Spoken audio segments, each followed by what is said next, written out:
जीवन में अगर मंजिल हासिल करनी हो तो तरीके बदलो, इरादे नहीं। और ये बात बिल्कुल सही साबित होती है जब आप किसी चीज को ठान लेते हैं और कई बार आप उसमें फेल होते हैं और आपको लगता है कि सर ये चीज नहीं हो पा रही, तो कहीं ना तरीका, कहीं ना कहीं बच्चे जो आप अप्लाई कर रहे हैं वो शायद गलत है। तो तरीके को बदलिए, लेकिन इरादे को मत छोड़िए, इरादे को मत बदलिए। इस बात पर टिके रहिए कि जिस चीज को ठान लिया है उस चीज को खत्म करके छोड़ेंगे। So do not finish, do not end until you are done. ठीक है, जब तक खत्म नहीं कर लिया तब तक आपको किसी भी चीज को छोड़ना नहीं है। और इसी के साथ, इसी इरादे के साथ क्या करना है बच्चे, आज की क्लास को, आज के वीडियो को भी एंजॉय करना है, मजेदार तरीके से पढ़ना है और मेरे साथ सफर तय करना है उन इंपॉर्टेंट सवालों का जो कि आपके chapter forest and wild life resources से काफी जरूरी है। तो बच्चा बाड़ी, स्वागत है आप सबका आपके अमेजिंग प्लेटफॉर्म यानी पीडब्ल्यू पे। मैं हूं आपका फ्रेंड, आपका सारथी, आपका मेंटोर। और इस बोर्ड बूस्ट के सेशन में, इस जबरदस्त मोस्ट इंपॉर्टेंट क्वेश्चन के सेशन में आपका अपना गाइड कह लीजिए, दोस्त कह लीजिए, कुछ भी कह लीजिए भाई, आपका अपना डिस्कशन वाला फ्रेंड। ठीक है, तो बच्चों स्टार्ट करने वाले हैं हम आज कुछ जबरदस्त धमाकेदार वाले question. I want you all कि आप लोग मेरे साथ साथ रिस्पॉन्स करें कमेंट सेक्शन के अंदर। कुछ सवाल बताऊंगा, कुछ मजेदार चीजें आपके साथ डिस्कस करूंगा। ठीक है, एंड उसके बाद हम आज के सेशन को हम लोग वाइंड अप करेंगे। राइट बच्चा पार्टी, चलिए तो शुरुआत करते हैं भाई हमारे आज के पहले क्वेश्चन से, पहले सवाल से। एमसीक्यूज करेंगे, कहां पे असर्शन रीजन बन सकता है वो मैं आपको बताऊंगा, कहां पे हम और टाइप्स ऑफ क्वेश्चंस बना सकते हैं बच्चे वो भी मैं आपको बताऊंगा। तो जुड़े रहिए वीडियो के लास्ट तक, बिकॉज लास्ट तक आते आते आपको बहुत मजा आने वाला है, साथ ही साथ आपके पास एक जबरदस्त खजाना बनने वाला है बहुत सारे सवालों का। चलिए लेट्स गेट स्टार्टेड। सो सबसे पहला सवाल है, अच्छा सवाल है बच्चों, आया हुआ है कई बार आपके अपने बोर्ड एग्जाम्स में भी, आपने शायद लाइक प्री बोर्ड एग्जाम्स में, यूनिट टेस्ट में कभी ना कभी सवाल को देखा होगा। क्वेश्चन है कि हबार्डिया हेप्टा न्यूरॉन जो है किस चीज का स्पीशी है। राइट, तो बच्चों पहली बात अगर हम बात करें ट्री, प्लांट, ग्रास या फ्लावर, तो आप भी मेरे को बताओ कमेंट सेक्शन में। हालांकि इसका सही जवाब है ग्रास। देखिए इस सवाल से दो एस्पेक्ट्स निकलते हैं। नंबर वन, आपको बायोडायवर्सिटी निकल जाता है। ठीक है, तो आपसे हो सकता है कि बायोडायवर्सिटी के रिस्पेक्ट में भी एक मार्क्स का क्वेश्चन आपसे पूछ लिया जाए। और बायोडायवर्सिटी के साथ साथ अगर मैं बात करूं तो आपसे यह भी हो सकता है कि नेचुरल वेजिटेशन के रिलेटेड एक मार्क्स का क्वेश्चन पूछ लिया जाए।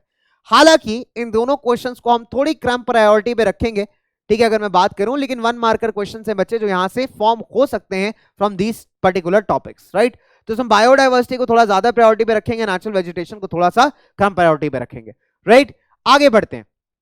मधुका इंसिग्निस, जिसको आप महुआ कहते हैं बच्चे, महुआ क्या है? It's a wide variety of plant, tree, insect या बर्ड। तो बच्चे महुआ का पेड़ होता है, mahua is a kind of plant. Right, तो अगेन बच्चे ये आपका टॉपिक कवर करता है from the biodiversity aspect. Biodiversity क्या होता है? जो भारत के अंदर डिफरेंट वैरायटी अवेलेबल है आपके फ्लोरा में, यानी पेड़ पौधों के अंदर, और आपके फौना में यानी आपके वाइल्ड लाइफ के अंदर, वो सारा का सारा मिला करके बच्चे हम बायोडायवर्सिटी को क्रिएट करते हैं। और आप देखेंगे जो फ्लोरा एंड फौना है ये एक इंटरडिपेंडेंट रिलेशनशिप पे बिलोंग करते हैं। राइट बच्चों, चलिए अगर हम बात करें जो फॉरेस्ट एंड ट्री कवर है भारत का, वो भारत के टोटल ज्योग्राफिकल एरिया में से कितना एस्टिमेट किया जाता है? ये अच्छा सवाल है, इसको मैं जरूर से एक स्टार दूंगा बच्चों वन मार्कर के लिए। ठीक है, तो भारत के टोटल ज्योग्राफिकल एरिया का करीब 24% अगर आप देखेंगे, so that is covered with the that is estimated to be covered with forest area. हालांकि अगर हम नेशनल फॉरेस्ट पॉलिसी की तरफ ध्यान दें तो डिजायर्ड एरिया जो है अपना 33% का होना चाहिए, उससे ये काफी कम है। ठीक है बच्चा वाड़ी, तो that is why this is an important question. अच्छा सवाल है, कंजर्वेशन के रिस्पेक्ट में क्वेश्चन है, तो बच्चे इसको हम डेफिनेटली प्रायोरिटी बेसिस पे रखते हैं। ठीक है, आगे बढ़ते हैं बच्चों। जो भारत के अंदर ओपन फॉरेस्ट है, ठीक है, भारत में जो ओपन फॉरेस्ट है वो भारत के ज्योग्राफिकल एरिया का कितना परसेंट फॉर्म करते हैं?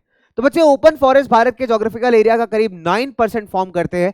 This is again a good question जो आपको कई बार कंफ्यूज कर सकता है फॉर वन मार्कर्स। राइट, अब अगर आपसे एजर्शन रीजन की बात की जाए, है ना, कि एजर्शन रीजन सर इस चैप्टर से किस क्वेश्चन में पूछा जा सकता है, तो एजर्शन रीजन बन सकता है आपके डिग्रेडेशन वाले पार्ट से, यानी कौन कौन से मेजर्स है। फॉर एग्जांपल अभी हम आगे आएंगे तो उसमें मैं आपको बताऊंगा किस तरीके से एजर्शन रीजन फॉर्म होगा। ठीक है, तो पहली बात तो इस क्वेश्चन का आंसर है दैट इज अराउंड 9%। आगे अगर हम बात करें बच्चों, जो ब्लू शीप है आपका, एशियाटिक एलिफेंट्स है, गैंजेटिक डॉल्फिन है, दे आर एग्जांपल्स ऑफ कौन से species? Vulnerable, rare species, endemic species या फिर एक्सटिंक्ट स्पीशी। तो बच्चे एग्जांपल है आपके वल्नरेबल स्पीशीज का। वल्नरेबल स्पीशीज क्या होते हैं? यानी ऐसे स्पीशीज अगर जिनके अगेंस्ट जो नेगेटिव फैक्टर्स है वो कंटिन्यू करते रहे तो बहुत जल्दी इनकी पॉपुलेशन इतनी डिक्लाइन हो जाएगी कि ये एंडेंजर्ड कैटेगरी में चले जाएंगे और एंडेंजर्ड से आगे ये एक्सटिंक्ट भी हो सकते हैं। राइट बच्चों, so these are the good examples of your vulnerable species. ठीक है। तो IUCN वाला जो क्लासिफिकेशन दिया हुआ है आपके बुक के अंदर, उससे 1 मार्कर क्वेश्चन जो है बच्चे आपके बहुत ज्यादा बनने के चांसेस है।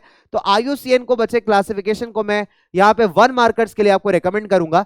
ठीक है, IUCN क्लासिफिकेशन को आप 1 मार्कर्स के लिए स्टडी करिए बच्चों, that is very very important. ठीक है, जो कि बहुत जरूरी है इस रिस्पेक्ट में, दैट इज 1 मार्कर क्वेश्चन। ठीक है, क्वेश्चन रोड मैप मैंने आपको हिस्ट्री के अंदर दिए थे बच्चे, आगे भी जो मैं क्वेश्चंस लेके आऊंगा उसमें भी आपको क्वेश्चन रोड मैप बनाऊंगा, जिसमें मेरे को लगता है कि हाँ यार इसमें आपका टाइम ज्यादा लग सकता है और बिल्कुल क्वेश्चन रोड मैप की जरूरत है, तो उसमें जरूर से बच्चों मैं आपके लिए क्वेश्चन रोड मैप दूंगा। ठीक है, चलिए फिलहाल इसका भी रोड मैप मैं आपको टुवर्ड्स द लास्ट दूंगा, तो परेशान मत हो, ऐसा नहीं कि सर रोड मैप नहीं देने वाले, लास्ट क्वेश्चन करने के बाद आपको प्रॉपर रोड मैप दूंगा कि यार इससे इतने नंबर का क्वेश्चन आपसे पूछ सकता है। ठीक है, चलिए आगे बात करते हैं बच्चों आपसे। नाउ एशियाटिक चीता, बच्चे इस पे स्पेशल फोकस है, इस पर डबल स्टार मार्क करते हैं।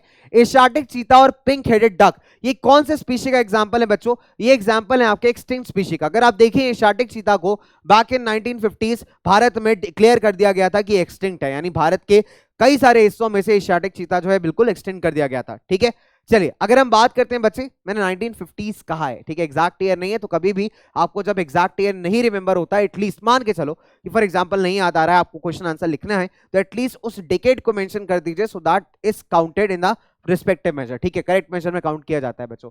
ठीक है, तो ये छोटा सा ट्रिक है, याद रखना, जब हिस्ट्री में भी आपको एग्जैक्ट ईयर नहीं याद आ रहा है, आप एक लॉन्ग क्वेश्चन लिख रहे हो, लॉन्ग आंसर लिख रहे हो, तो एटलीस्ट उस डेकेड को मेंशन कर दो, एटलीस्ट उस एरा को मेंशन कर दो, जिससे पता चल जाए कि हाँ भाई अब उस टाइम की बात कर रहे हैं। ठीक है, तो छोटा सा मतलब गुरु ज्ञान समझ लीजिए, छोटा सा ट्रिक समझ लीजिए और अप्लाई कर सकते हैं अपने एग्जाम्स के अंदर। राइट, चलिए आगे बात करते हैं। Now let's talk about question number 7। Dash is an example of endemic species. Endemic species का मतलब है जो पर्टिकुलर ज्योग्राफिकल एरिया में पाई जाती है। ठीक है, वहां तक आप जनरली नहीं पहुंच पाते because of the certain geographical barriers. ठीक है, तो पिंक हेडेड डक तो एक्सटेंट हो गई, एशियाटिक चीता एक्सटेंट हो गया, दोनों को डिलीट कर दीजिए।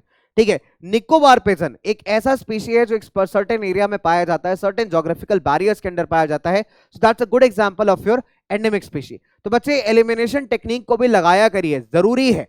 ठीक है, अगर हमको ये चीज पता है कि भैया pink headed duck Asiatic cheetah अभी बिल्कुल नहीं आ रहे इस कैटेगरी में, हमने 2 एलिमिनेट कर दिया, हमारे पास 2 ही ऑप्शन बचे, अब इनमें से हमको एक चूज करना था। तो यहाँ पे आप देखिए बच्चे हाईलाइट भी हो रहा है कहीं ना कहीं इसके नाम में एक ज्योग्राफिकल पार्ट, एक ज्योग्राफिकल रीजन, और हमको ये पता है कि एंडेमिक स्पीशीज जनरली वो स्पीशीज हैं जो एक सर्टेन ज्योग्राफिकल एरियाज में ही पाई जाती है। राइट बच्चा बाड़ी, चलिए तो इससे बड़ा आसान हो गया हमको इस बात को प्रेजेंट करना कि निकोबार पिजन हमारा करेक्ट आंसर है। ठीक है, चलिए थोड़ा सा आगे बढ़े, आगे बढ़ते हैं। तो dash was declared extinct in India long back in 1952। ठीक है, तो 1952 में किसको डिक्लेयर कर दिया गया था एक्सटिंक्ट? देखिए अंडमान वाइल्ड पिग है, अंडमान टील प्रेजेंट है, तो 2 ऑप्शन तो यहां से गलत हो गए। डेजर्ट फॉक्स भी बचे हैं, तो ये भी ऑप्शन गलत हो गया। करेक्ट आंसर क्या है बच्चे हमारे पास? Asiatic cheetah. तो एशियाटिक चीता एक ऐसा ऑप्शन है, अब जैसे इसको आप इस बात से भी रिमेंबर कर सकते हैं कि अभी मोदी जी हमारे नामीबिया से जो है चीता लेके आए हैं, हमारे प्रधानमंत्री श्री नरेंद्र मोदी जी है, तो चीता इसलिए लाया गया क्योंकि चीता भारत में एक्सटिंक्ट हो गया था। आपको इस एग्जाम्पल से भी आप याद कर सकते हैं, नहीं तो आप इस लाइन से भी आप याद कर सकते हैं, भाइयों बहनों है ना, चीता आएगा, खतरनाक आएगा, तो इस तरीके से भी आप याद कर सकते हैं, रिमेंबर कर सकते हैं कि 1952 में जो एशियाटिक चीता है बच्चों, ये हमारा एक्सटिंक्ट हो चुका है। आगे बात करते हैं, क्वेश्चन नंबर 9 की बात करते हैं बच्चों। Dash are the species which are in danger of extinction, यानी एक ऐसी स्पीशी जो कि खत्म होने के खतरे में काफी ज्यादा है, that is in the danger of extinction. तो कौन सी ऐसी स्पीशीज है बच्चों? That is our endangered species. Right, option A हमारा बिल्कुल यहाँ पे करेक्ट है, यानी वो स्पीशीज ऑफ एनिमल्स हैं जिनका बहुत जल्दी बच्चों जो पॉपुलेशन है वो खत्म होने का खतरा बहुत ज्यादा बढ़ जाता है। राइट, चलिए आगे बात करें, क्वेश्चन नंबर 10 की बात करते हैं। क्वेश्चन नंबर 10 आपसे क्या कहता है? 10 आपसे क्या कहता है? नंबर 1 जो ब्लैक बक्स है, तो भैया अपने सल्लू भैया को याद कर लीजिए, ब्लैक बक आपको अपने आप याद आ जाएगा, यानी काला हिरण। ठीक है, तो black buck, crocodile, Indian wild donkey, Indian rhino, ये किसके एग्जांपल हैं? देखिए बहुत सिंपल सी बात है, काले हिरण पे इतना बवाल क्यों हुआ था? क्योंकि उसका रीजन है कि उसकी पॉपुलेशन जो है बच्चे बहुत कम है, स्पेशली प्रोटेक्टेड एनिमल है, और आज भी देखो केस इतना लंबा चल रहा है। तो you can never forget black buck and endangered species. तो बच्चे ब्लैक बक अपने आप में एंडेंजर्ड स्पीशी, यानी कहने का मतलब ये है बच्चों, ऐसा स्पीशी ऑफ एनिमल जिनका खतरा जो है एक्सटिंक्ट होने का बहुत ज्यादा है, खत्म होने का बहुत ज्यादा है। ठीक है, चलिए आगे बात करते हैं बच्चों। Substantial parts of the tribal belt specially north eastern Bharat में और डैश पार्ट्स में डिफॉरेस्ट हो चुका है या फिर डिग्रेड हो चुका है ड्यू टू शिफ्टिंग कल्टीवेशन। अगर आप भारत के सेंट्रल इंडियन पार्ट्स की बात करें, सेंट्रल इंडिया की अगर आप बात करते हैं, तो शिफ्टिंग कल्टीवेशन एक बहुत बड़ा रीजन रहा है for the degradation of the land areas. तो करेक्ट आंसर क्या होना चाहिए बच्चों यहाँ पे? The central Indian part. ठीक है, चलिए अब आगे थोड़ा सा डिस्कस करेंगे इसको हम। नाउ जो बक्सा टाइगर रिजर्व है, अब ये अच्छा सवाल बनता है आपका एजर्शन रीजन का। चलिए इसको एजर्शन रीजन बना के दिखाता हूं, बहुत सिंपल सी बात है। एजर्शन रीजन, ठीक है, कैसे बनेगा? देखिए सबसे इंपॉर्टेंट बात है, आप पहला स्टेटमेंट लेंगे, the Buxa tiger reserve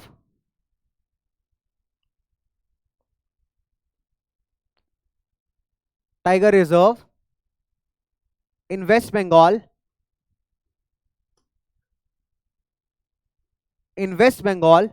is seriously threatened।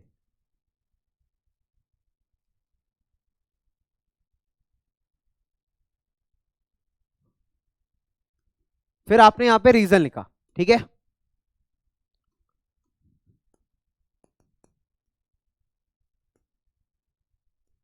Dolomite mining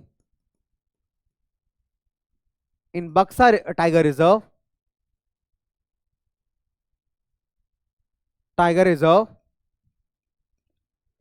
is causing land and environmental degradation।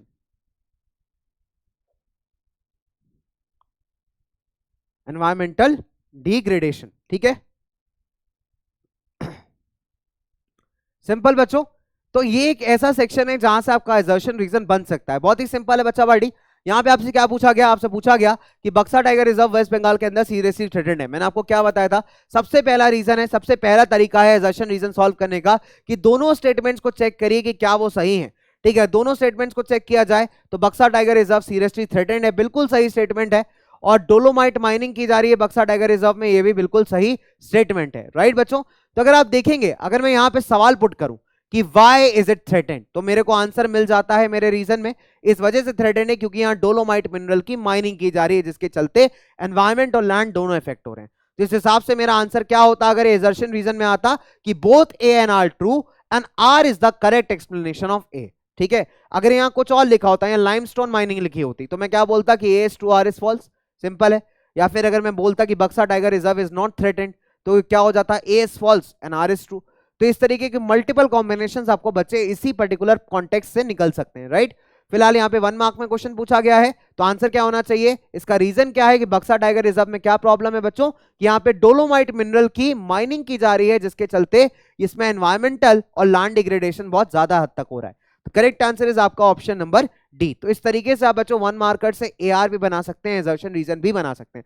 Assertion reason आसान होता है बच्चे, बहुत इजी होता है सॉल्व करना। बस आपको क्या करना है बच्चों, सिंपल सी बात है, दोनों स्टेटमेंट्स को चेक करना है कि करेक्ट है कि नहीं, उसके बाद फाइंड आउट करना है एजर्शन के आगे वाई लगा के क्या उसका उत्तर आपको रीजन में मिल रहा है कि नहीं मिल रहा है। ठीक है, फिर अगर हम बात करें टीक मोनोकल्चर ने कहां के नेचुरल फॉरेस्ट को डिस्ट्रॉय किया है, तो बच्चे साउथ इंडिया के जो नेचुरल फॉरेस्ट है उनको डिस्ट्रॉय करने में टीक मोनोकल्चर का बहुत बड़ा हाथ है। अब इसी के में एक और सवाल आपसे पूछ सकता है कि जो रोडोडेंड्रॉन के फॉरेस्ट हैं हिमालय में, उनको किसने रिप्लेस किया है? तो उनको रिप्लेस किया है आपके चिर पाइन प्लांटेशंस ने। तो इसी से निकलता हुआ एक नंबर का क्वेश्चन था। उसके बाद अगर हम बात करें Himalayan youth, this is very important बच्चे, इसमें कई बार आपका आया है, हो सकता है इसमें आपको केस स्टडी भी दे दे। ठीक है, तो हिमालयन यू पे आपको केस स्टडी भी आ सकता है, 4 नंबर का question. So this is important for 1 marker as well as 4 marker, that is Himalayan yew. ठीक है, तो हिमालयन यू की अगर हम बात करें बच्चे, इट्स अ मेडिसिनल प्लांट। कहां पे पाया जाता है? ये पाया जाता है आपके हिमाचल और अरुणाचल के रीजन्स में। सीरियसली थ्रेटेंड क्यों है? क्योंकि इससे केमिकल निकलता है टैक्सोल, जिससे कैंसर की ड्रग बनती है, एज अ रिजल्ट इसका ओवर एक्सप्लॉयटेशन किया जा रहा है। ठीक है, तो अगला सवाल हमारा बहुत सिंपल है, ये केमिकल कंपाउंड टैक्सोल करके एक्सट्रैक्ट किया जाता है इसके बार्क, नीडल्स, ट्विग्स से। ठीक है, तो बच्चे इसको किस चीज के लिए यूटिलाइज किया जाता है? इसको यूटिलाइज किया जाता है आपके कैंसर मेकिंग के लिए, कैंसर की ड्रग बनाने के लिए, कैंसर की बीमारी को बनाने के लिए, दूर करने के लिए एक दवाई बनती है जिसमें इसका यूटिलाइजेशन किया जाता है। तो ये बच्चे 1 मार्कर में भी आपसे पूछ सकता है, ये आपसे सोर्स बेस्ड क्वेश्चन में भी आपसे पूछ सकता है, इसलिए इंपॉर्टेंट है for 1 marker as well as 4 markers. फिर अगर हम बात करें the loss of dash destroyed African livelihoods, बच्चे यहाँ पे थोड़ा सा गड़बड़ है। ठीक है, यहाँ पे बच्चे वाइल्ड लाइफ प्रोटेक्शन एक्ट आएगा। राइट बच्चों, तो this is with respect to the wild life protection act, इस चीज को थोड़ा सा याद रखिएगा।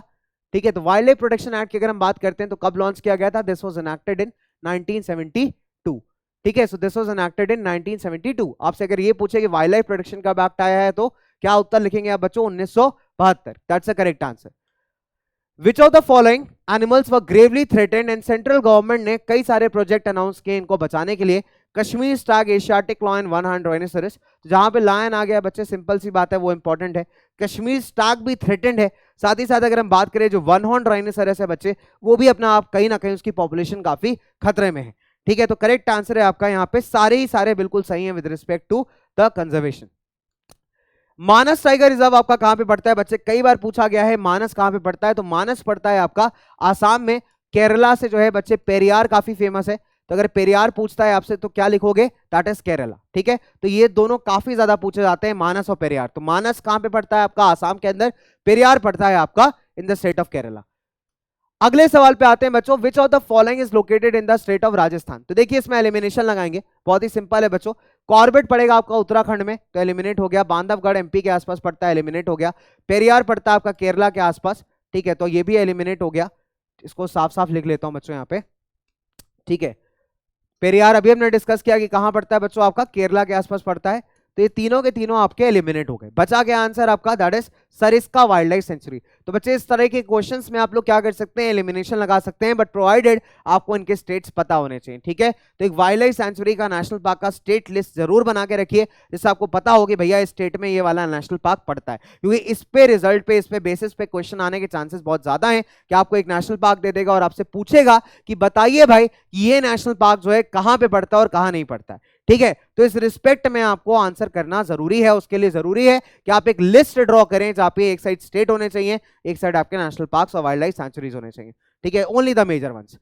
Dash has the largest area under permanent forest. बच्चे पीवाईक्यू है, रिपीटेड क्वेश्चन है बहुत बार कि कौन सा ऐसा स्टेट है जिसका मैक्सिमम एरिया परमानेंट फॉरेस्ट के अंदर आता है? That is 75% of the total area. तो बच्चे ये स्टेट है आपका the state of Madhya Pradesh. Again I am saying it's a PYQ, repeated question है, बहुत बार पूछा गया है कि कौन सा ऐसा स्टेट है जिसका मैक्सिमम जो एरिया है आपका 75% एरिया वो आता है under permanent forest. That is your Madhya प्रदेश।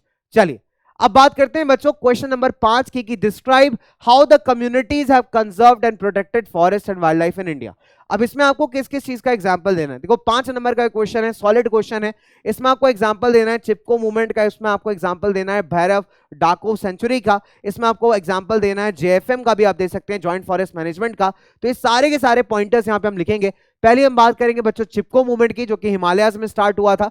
ठीक है, तो उसने बहुत सारे एरियाज में डिफॉरेस्टेशन करने से बचाया है। साथ ही साथ ये भी समझाया है कि किस तरीके से आप कम्युनिटी को इन्वॉल्व करके अपने फॉरेस्ट वेल्थ को बढ़ा सकते हैं बाय प्लांटिंग मोर ट्रीज। ठीक है, साथ ही साथ अगर आप बात करें जो मुंडास हैं आपके और संथाली हैं छोटा नागपुर प्लेट्यू रीजन के, ये महुआ को काफी वर्शिप करते हैं, कदम के पेड़ को वर्शिप करते हैं। फिर आपका इमली का पेड़ जो होता है बच्चों बिहार के अंदर, उसको वर्शिप किया जाता है। ठीक है, आम के पेड़ की पूजा होती है। ठीक है, तो बच्चों खासकर अगर हम बात करें वेडिंग्स के अंदर इन सारे पेड़ों को काफी ज्यादा इंपॉर्टेंट माना जाता है। तो कहीं ना कहीं जो हमारे रिलीजियस बिलीव्स हैं हमारे कम्युनिटी के, उन्होंने भी कंजर्वेशन करने में काफी हेल्प किया है। फिर अगर हम बात करें बच्चे, बहुत सारे ऐसे लोग हैं जो पीपल के पेड़ को, बरगद के पेड़ को काफी सेक्रेड मानते हैं, काफी होली मानते हैं। उसके चलते भी हमने बच्चे इस तरीके के पेड़ों को कंजर्व किया है। साथ ही साथ अगर हम बात करेंगे सरिस्का टाइगर रिजर्व के अंदर, जो राजस्थान में लोग हैं, उन्होंने माइनिंग के अगेंस्ट काफी बड़ी लड़ाई लड़ी है by giving the example of wild life protection act, जो कि 1972 में एनैक्ट हुआ था। ठीक है, इसके अलावा अगर हम बात करें, बहुत सारे एरियाज ऐसे हैं जहां पे लोगों ने, गांव के लोगों ने जिम्मेदारी ले ली है जितने भी फॉरेस्ट एरियाज हैं, जो जानवर है उनको प्रोटेक्ट करने की। खासकर अगर हम बात करें जैसे अलवर के अंदर जो 5 गांव हैं, उन्होंने करीब 1200 हेक्टर का जो जंगली एरिया है बच्चे वो प्रिजर्व करके रखा है by the name of Bhairav Dev Daku sanctuary. इसमें आप बिल्कुल भी हंटिंग नहीं कर सकते, किसी भी प्रकार का एक्टिविटी नहीं कर सकते, because of the reason being a protected region. इसके अलावा बिश्नोई कम्युनिटी का एग्जाम्पल दे सकते हैं, जिसके अंदर ब्लैक बक को बहुत इंपॉर्टेंट माना जाता है। तो कुछ एग्जाम्पल्स हैं जहां पे कम्युनिटी को इन्वॉल्व करके बच्चे कंजर्वेशन किया गया है। उड़ीसा का जॉइंट फॉरेस्ट मैनेजमेंट भी इसका एक बहुत अच्छा एग्जांपल है। फिर ये क्वेश्चन आ सकता है बच्चों आपसे 3 नंबर में, कि किस तरीके से ह्यूमन एक्टिविटीज ने फ्लोरा एंड फौना को यहाँ पे डिप्लीट किया है, यहाँ पे काफी ज्यादा नुकसान पहुंचाया है। ठीक है, तो इसमें आप बच्चे 4 पॉइंट्स लिख सकते हैं। ठीक है, रिवर वैली प्रोजेक्ट्स का एग्जांपल दे सकते हैं कि किस तरीके से जो हमारे डैम्स हैं उन्होंने काफी हद तक नुकसान पहुंचाया है हमारे किसको, फ्लोरा को, फौना को। क्योंकि डैम्स के चलते क्या होता है, बहुत बार ऐसा होता है कि फॉरेस्ट एरिया आपका डूब जाता है, सबमर्ज कर जाता है डैम्स के पानी में।